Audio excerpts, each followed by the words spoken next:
अभी कुछ पार्टी के विधायक और हमारे पार्टी के कार्यकर्ता मिले थे।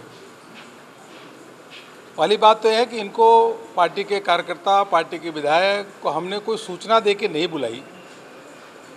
जिन्होंने समय मांगा उनसे हम मिले और एमएलए से हमने उनसे पूछा कि आपने कोविड के दौरान क्या क्या काम किया, क्या आपका अनुभव रहा। काफ़ी जानकारियाँ भी उन्होंने दी, अच्छे अच्छे काम किया है। ज़मीन पे एमएलए ने काम किया है। कई ने एम्बुलेंस सेवा प्रदान की, कोविड हॉस्पिटल के बनाया, घरों में राशन पहुंचाने का काम किया। दिन रात काम एमएलए ने किया, उसकी जानकारी उन्होंने दिया। मैंने ये भी जानकारी की कि पार्टी के संगठन को, पार्टी के गतिविधियों को जो काम हम देते हैं वो उसको किस प्रकार से आप नीचे काम कर रहे हैं।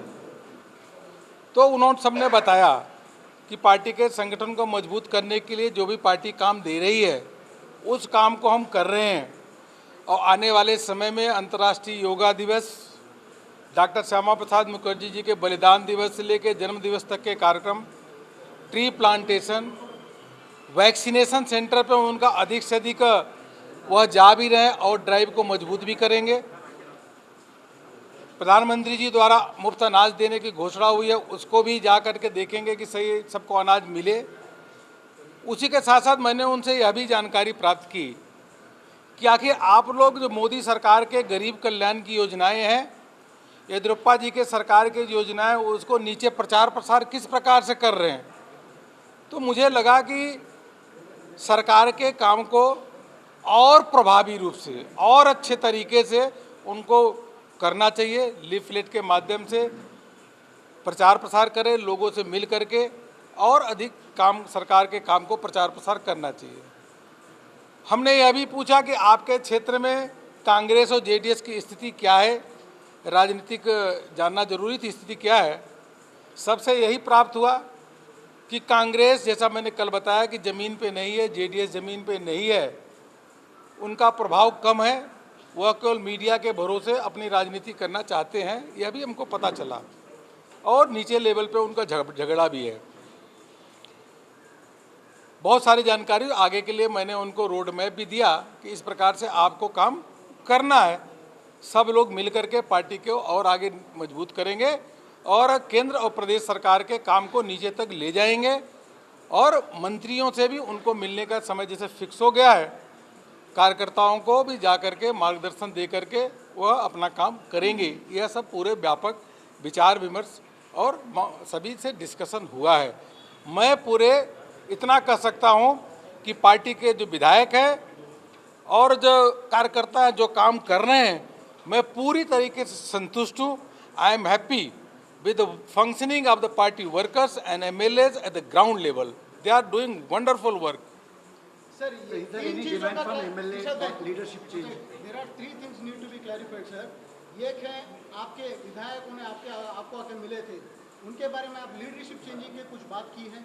और दूसरी बात, यहाँ पे विश्वनाथ आए थे और अरविंद बेल्लद आए थे, उन्होंने बहुत कड़ी इल्जाम किए हैं। और योगेश्वर आए थे, उन्होंने बोले हैं कि लीडरशिप चेंजिंग का करना चाहिए यहाँ पे, क्योंकि यहाँ का हालत बहुत बुरा है, करप्शन बहुत ज़्यादा है। खुद आपके विधायक मैं बताया कि मैं किसी भी एमएलएस को लीडरशिप के बारे में चर्चा नहीं किया। अगर लीडरशिप के बारे में चर्चा करना होता तो सभी विधायक को बुलाता। जिन्होंने समय दिया केवल वही आए। इसे लीडरशिप के बारे में कोई हमने उनसे चर्चा नहीं की। एक चीज़ मैं स्पष्ट करना चाहूँगा कि पार्टी में एक दो लोग विधायक ऐसे हैं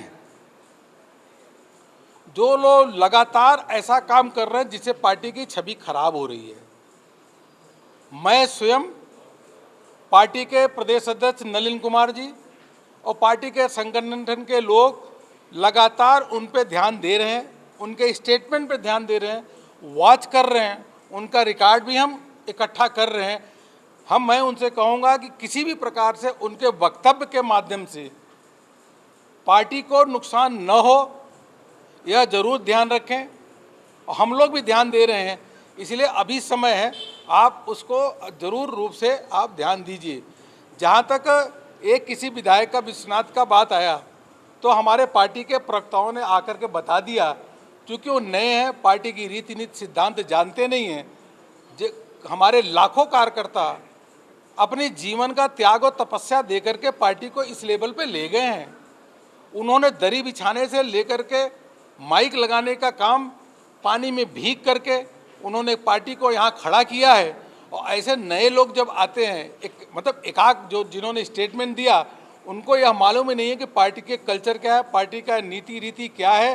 इसी प्रकार से स्टेटमेंट दे करके जरूर पार्टी को नुकसान करते हैं। हमारी पार्टी के महामंत्रियों ने आकर के बाकायदे स्टेटमेंट दे दिया है। मैं भी पार्टी के महामंत्री जो प्रदेश के हैं, जिन्होंने स्टेटमेंट दिया है, उनकी बात से अपने आप को अटैच करता हूं। सर, उन्होंने करप्शन की इल्जाम लगाई है सर, करप्शन की सर, बड़ा मैंने यही आपको बताया कि जो केवल दो तीन लोग लाखों पार्टी के कार्यकर्ता जो कर्नाटक में काम कर रहे हैं, उनको नुकसान, उनको हर्ट करना, पार्टी को नुकसान करना, उसके लिए इस प्रकार का वक्तव्य दे रहे हैं। हम जरूर उसको ध्यान रख रहे हैं। पार्टी के अध्यक्ष यहाँ के ध्यान रहे, हमारे पास भी उसको ध्यान दे रहे हैं। हम उनको समझाने का काम करेंगे, और नहीं तो हम अपने जरूर जो भी होगा हम उसको ध्यान देकर उचित समय में उचित काम करेंगे।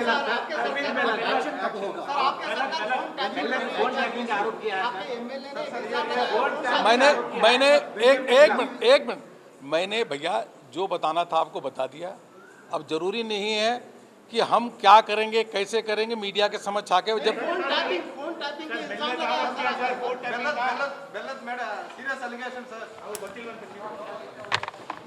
ಉಸ್ತುವಾರಿ ಅರುಣ್ ಸಿಂಗ್ ಅವರು ಸುದ್ದಿಗೋಷ್ಠಿ ನಡೆಸ್ತಿರುವಂಥದ್ದು 2ನೇ ದಿನದ ಸಭೆ. ಇವತ್ತು ಸಮಯ ತಗೊಂಡವ್ರಿಗೆ ಮಾತ್ರ ಸಮಯ ಕೊಟ್ಟಿರುವಂಥದ್ದು. ಯಾವುದು ಸ್ಪೆಸಿಫಿಕ್ ಕಾರಣ ಇಟ್ಕೊಂಡೇನು ಸಭೆ ಕರೆದಿಲ್ಲ. ನಾಯಕತ್ವ ಬದಲಾವಣೆ ಅಥವಾ ನಾಯಕತ್ವದ ವಿಷಯವನ್ನು ಚರ್ಚೆ ಮಾಡೋದೇ ಆಗಿದ್ರೆ 10-20 ಜನ ಯಾಕೆ, ಇರೋ ಎಲ್ಲ ಶಾಸಕರನ್ನು ನಾನು ಕರೆಸ್ತಾ ಇದ್ದೆ ಅನ್ನೋ ಮಾತನ್ನು ಅರುಣ್ ಸಿಂಗ್ ಅವರು ಹೇಳಿದ್ರು. ಇನ್ನು ಈ ಭಿನ್ನಾಭಿಪ್ರಾಯ, ಭಿನ್ನ ಹೇಳಿಕೆಗಳನ್ನ ನೀಡ್ತಿರುವಂಥದ್ದು ಅವರು ಭಾಳ ಕೇರ್ಫುಲ್ಲಾಗಿ, ಅದು ಪಕ್ಷಕ್ಕೆ ಹೊಸಬ್ರು, ಪಕ್ಷದ ಪದ್ಧತಿ ಸಂಸ್ಕೃತಿ ಗೊತ್ತಿಲ್ಲ ಅವರಿಗೆ ಪಾಪ, ಅಂಥವರು ಈ ಹೇಳಿಕೆಗಳನ್ನ ನೀಡ್ತಿದ್ದಾರೆ. ಯಾರ್ಯಾರು ಹೇಳಿಕೆಗಳನ್ನ ನೀಡ್ತಿದ್ದಾರೆ, ಯಾವ್ಯಾವ ರೀತಿ ಹೇಳಿಕೆಗಳನ್ನ ನೀಡ್ತಿದ್ದಾರೆ, ನಾವು ಅದನ್ನು ಗಮನಿಸ್ತಿದ್ದೀವಿ, ಅದನ್ನು ಒಂದು ರೆಕಾರ್ಡ್ ಮಾಡಿ ಇಟ್ಕೊಂಡಿದ್ದೀವಿ ಕೂಡ. ಯಾವಾಗ ಏನು ಮಾಡ್ತೀವಿ ಅನ್ನೋದನ್ನು ನಾವು ಮಾಧ್ಯಮದ ಮುಂದೆ ಹೇಳೋ ಅವಶ್ಯಕತೆ ಇಲ್ಲ. ಬಟ್ ಯಾರು ಆ ಒಬ್ಬರು ಇಬ್ಬರು ಪಕ್ಷದ ಒಂದು ಇಮೇಜಿಗೆ ಧಕ್ಕೆ ಬರುವಂಥ ಹೇಳಿಕೆಗಳನ್ನ ನೀಡ್ತಿದ್ದಾರೆ, ಧಕ್ಕೆ ಬರುವಂಥ ರೀತಿಯಲ್ಲಿ ವರ್ತಿಸ್ತಿದ್ದಾರೆ, ಅವ್ರಿಗೆ ಇದು ಎಚ್ಚರಿಕೆ ಆಗಬೇಕು. ಅವ್ರು ಅದನ್ನು ಮಾಡೋದನ್ನು ತಕ್ಷಣ ನಿಲ್ಲಿಸಬೇಕು ಅನ್ನೋ ಮಾತನ್ನು ಹೇಳಿದ್ದಾರೆ. ನಾಯಕತ್ವ ಬದಲಾವಣೆನೇ ಚರ್ಚೆನೇ ಆಗಿಲ್ಲ ಅನ್ನೋ ಒಂದು ಮಹತ್ವದ ಮಾತನ್ನು ಅರುಣ್ ಸಿಂಗ್ ಅವರು ಇಲ್ಲಿ ಹೇಳಿರುವಂಥದ್ದು. ಮಧುಸೂದನ್, ಆಶ್ಚರ್ಯಕರ, ಅಟ್ ದ ಸೇಮ್ ಟೈಮ್ ಆಶ್ಚರ್ಯ ಇಲ್ಲದೆ ಇರುವಂಥ ವಿಷಯ ಕೂಡ. ಯಾಕಂದರೆ ಮಾಧ್ಯಮದ ಮುಂದೆ ಬಂದು ಇವರು ಪಕ್ಷದಲ್ಲಿ ಒಂದು ಬಂಡಾಯ ಎದ್ದಿದೆ, ಒಂದಷ್ಟು ಜನ ಪರ ವಿರೋಧ ಇದ್ದಾರೆ ಅಂತ ಒಪ್ಕೋತಾರೆ ಅಂತ ನಾವು ನಿರೀಕ್ಷಿಸಬಾರ್ದು ಕೂಡ.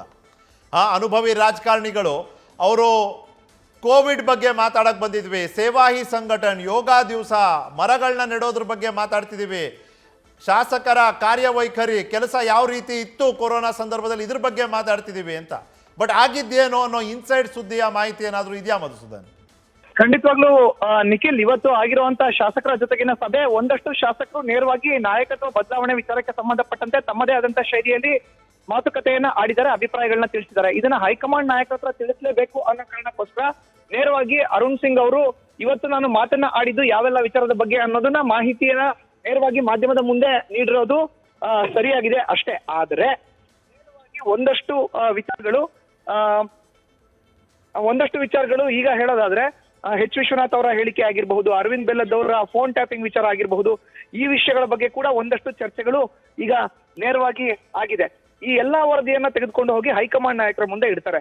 ಯಡಿಯೂರಪ್ಪ ನಾಯಕತ್ವವನ್ನ ಪ್ರಶ್ನೆ ಮಾಡಿದಂತ ಒಂದಷ್ಟು ನಾಯಕರು ಒಂದು ಕಡೆ ಇದ್ರೆ, ಮತ್ತೊಂದು ಕಡೆ ನೇರವಾಗಿ ಈಗ ಕ್ಯಾಬಿನೆಟ್ ಎಕ್ಸ್ಪಾನ್ಷನ್ ಬಗ್ಗೆ ರೀಶಫಲ್ ಬಗ್ಗೆ ಕೂಡ ಮಾತುಕತೆ ಆಗಿದೆ. ಸಚಿವ ಸಂಪುಟ ಪುನರ್ರಚನೆ ಬಗ್ಗೆ, ಮುಂಬರುವಂತ 2023 ಸಾರ್ವತ್ರಿಕ ವಿಧಾನಸಭಾ ಕ್ಷೇತ್ರ ಚುನಾವಣೆ ಬಗ್ಗೆ ಕೂಡ ಇವತ್ತು ಒಂದಿಷ್ಟು ನಾಯಕರು ಮಾತನ್ನ ಆಡಿದ್ದಾರೆ. ಅದು ಯಾವ ನಾಯಕರು ಮಾತನ್ನ ಆಡಿದ್ದಾರೆ ಅನ್ನೋದಿದೆಯಲ್ಲ, ಅದನ್ನ ಗೌಪ್ಯವಾಗಿ ಇಡಲಾಗಿದೆ.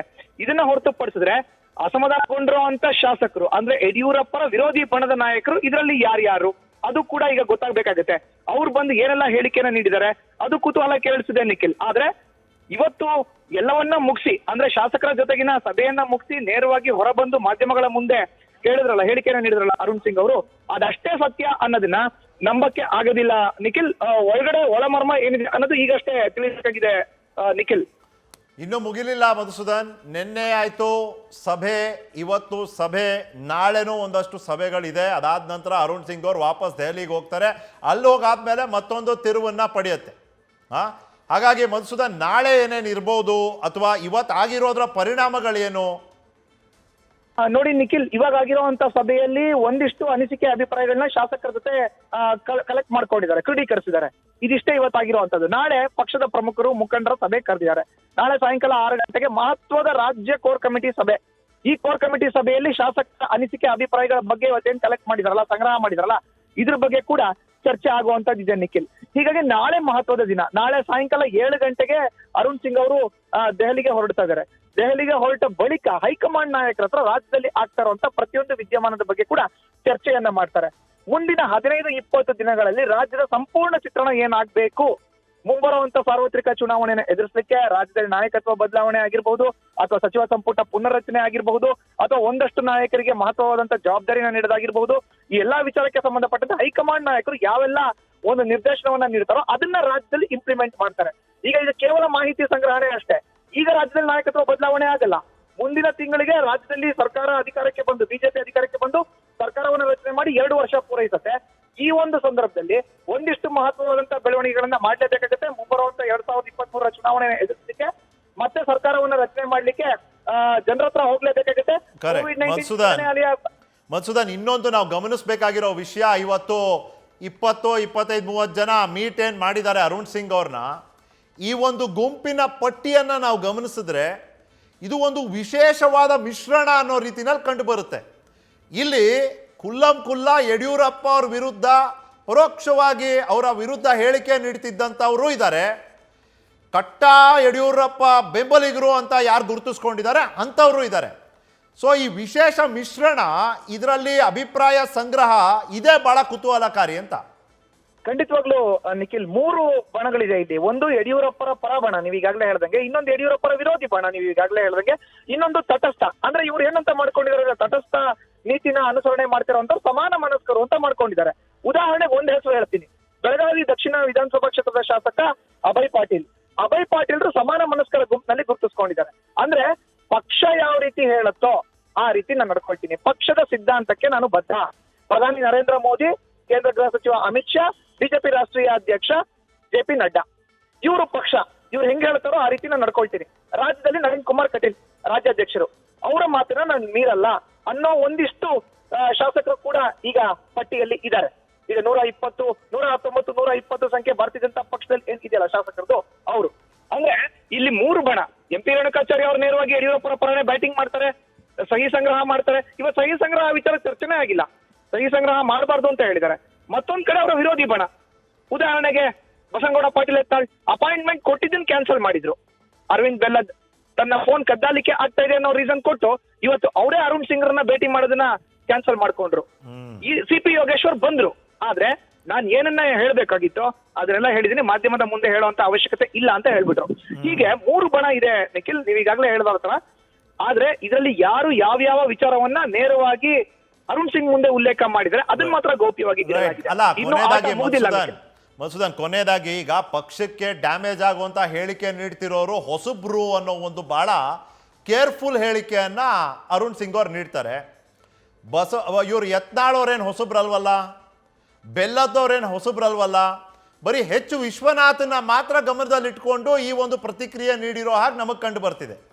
ಖಂಡಿತವಾಗ್ಲು ಇವತ್ತು ವಿಶ್ವನಾಥ್ ಅವರು ನೇರವಾಗಿ ಬಂದು ಮಾಧ್ಯಮದ ಮುಂದೆ ಏನನ್ನ ಹೇಳಿದ್ರು, ಅವರೊಬ್ಬರೇ ಇವತ್ತು ಹೈಲೈಟ್, ಕೇಂದ್ರ ಬಿಂದು. ಕಾರಣ ಏನು, ಅವ್ರು ಏನ್ ಒಳಗಡೆ ಮಾತಾಡಿದ್ರು ಅದನ್ನ ಹೇಳಿದ್ರು. ನಾಯಕತ್ವ ಬದಲಾವಣೆ ಬೇಕು ಅಂದ್ರು. ಅದಕ್ಕೆ ಯಾಕೆ ಅನ್ನೋ ಒಂದು ವಿಚಾರವನ್ನ ಕೂಡ ನೇರವಾಗಿ ಉಲ್ಲೇಖ ಮಾಡಿದ್ರು. ಸಮಜಾಯಿಷಿನ ಕೊಟ್ರು. ಅಂದ್ರೆ ಅವರು ಉಲ್ಲೇಖ ಮಾಡಿದಂತ ವಿಚಾರ ಏನು, ನೇರವಾಗಿ Right. ವಯಸ್ಸಾಗಿದೆ ಯಡಿಯೂರಪ್ಪನವ್ರಿಗೆ ಅನ್ನೋ ಒಂದು ಮಾತುಗಳನ್ನೆಲ್ಲ ಹೇಳಿದ್ರು. ಅಂದ್ರೆ ಈ ಎಲ್ಲಾ ಅಂಶಗಳನ್ನು ನಾವು ಗಮನಿಸಬೇಕಾಗತ್ತೆ Nikhil. Right Madhusudan, thank you ನಿಮ್ಮ ಮಾಹಿತಿಗಾಗಿ. ನ್ಯೂಸ್ ಫಸ್ಟ್ ಪ್ರತಿಕ್ಷಣ ನಿಮ್ಮೊಂದಿಗೆ.